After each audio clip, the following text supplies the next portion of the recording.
going to be hard to see, but I took some Vallejo model color white and took the brush I use for dry brushing, and I just kind of dry brushed the edges over the spats here. I also took my my .03 HB pencil here, mechanical pencil, and drew a line around where the spats are.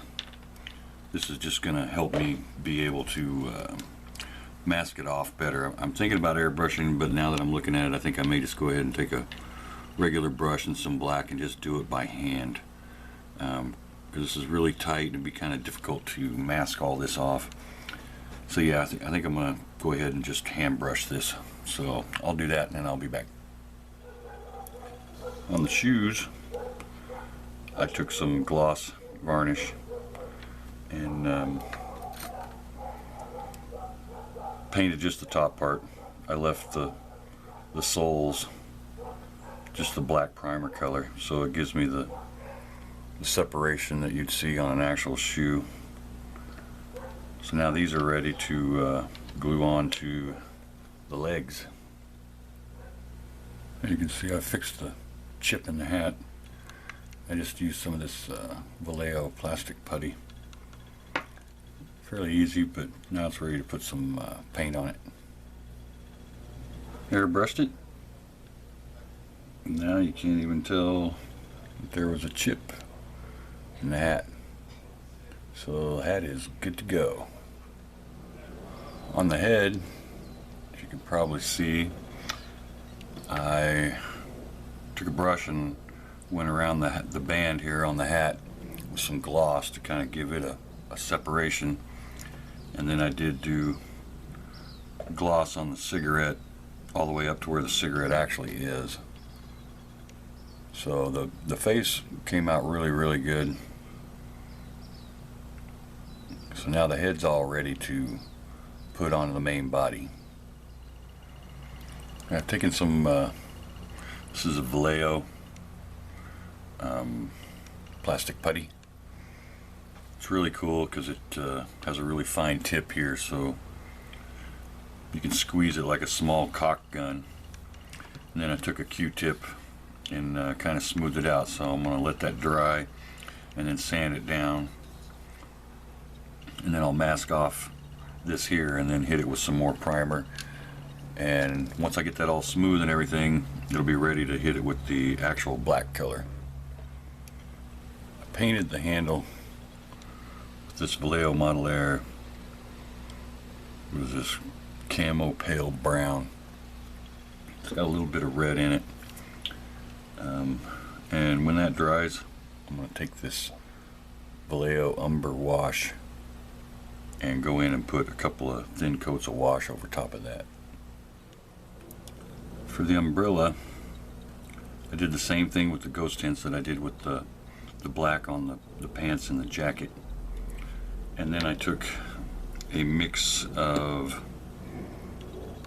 this Model Air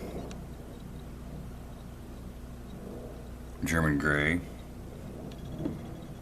with just a little bit of this Model Air barley gray, and then I dry brushed over the whole thing, mostly just on these edges here and then these here, because I wanted it kind of splotchy in parts.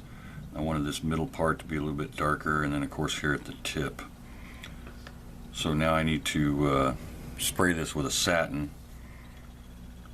Actually, what I need to do next is I'll paint this tip, and then I can go put a satin on it, and then it'll be ready to be put with the hand and the rod that comes with the kit. The umbrella, this is the rod that comes with it, so it literally goes all the way in the umbrella part, through the handle and the hand, and then out the back, and this back part actually slips into excuse me, slips into the forearm, so you've got, it's very sturdy. So what I've done is I still need to put my satin finish on the umbrella here, but I put gloss on the handle, and since I already have my sleeves together, I need to cut this lip off of the peg back here, so it'll slide in. But this part now it's ready to glue and then put onto his arm. I've glued the feet onto the legs. This pin here on this foot goes in this hole here. Problem is, if I can hold this,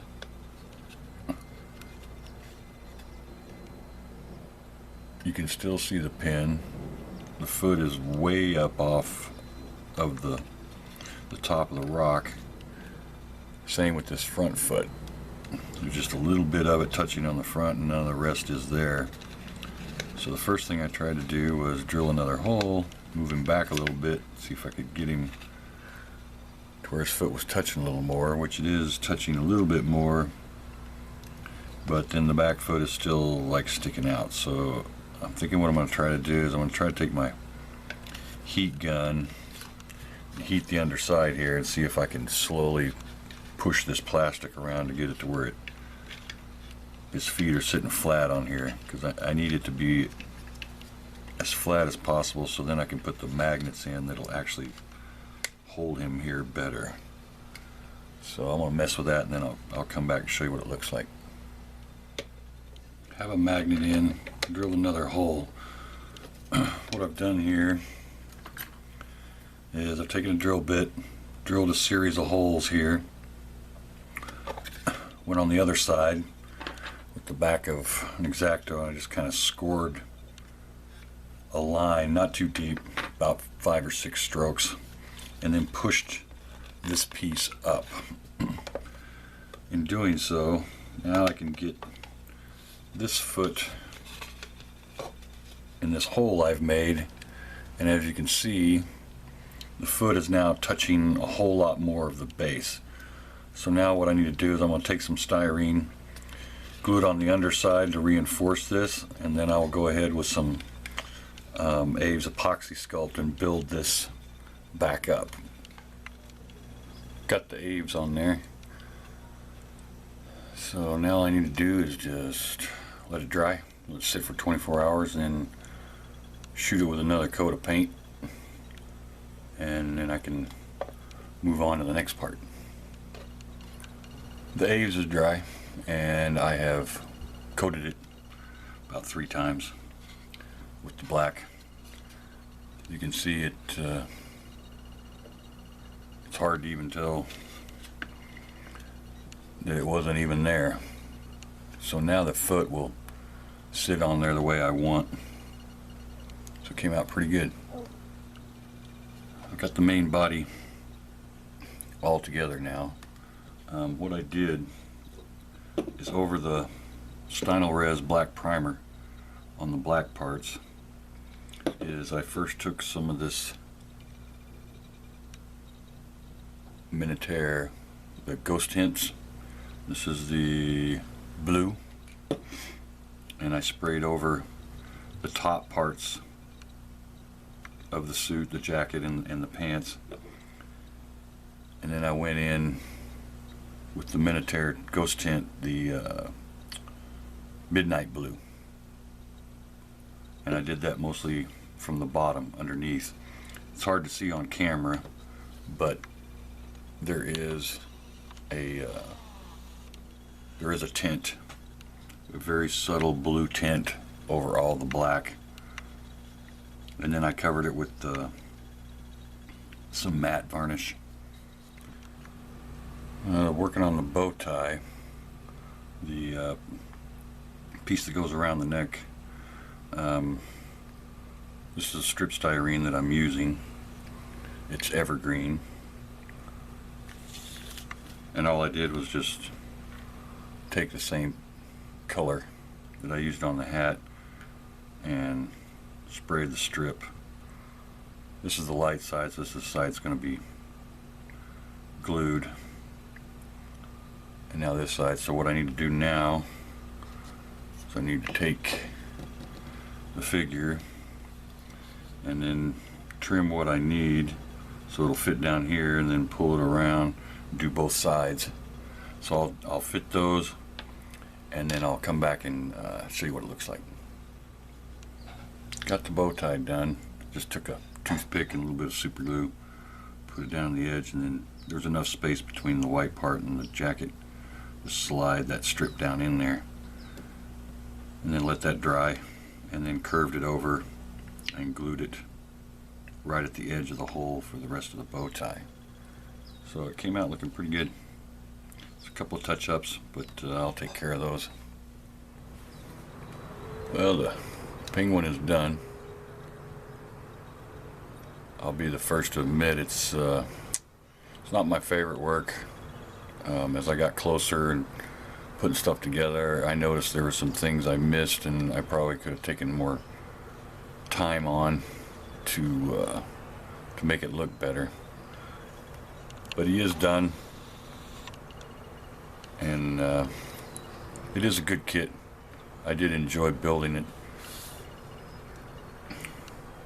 But like I said, it's done for my Halloween build, and he'll look good sitting next to Batman. But that's going to do it here for part 3. Next one up will be the finale of the Penguin.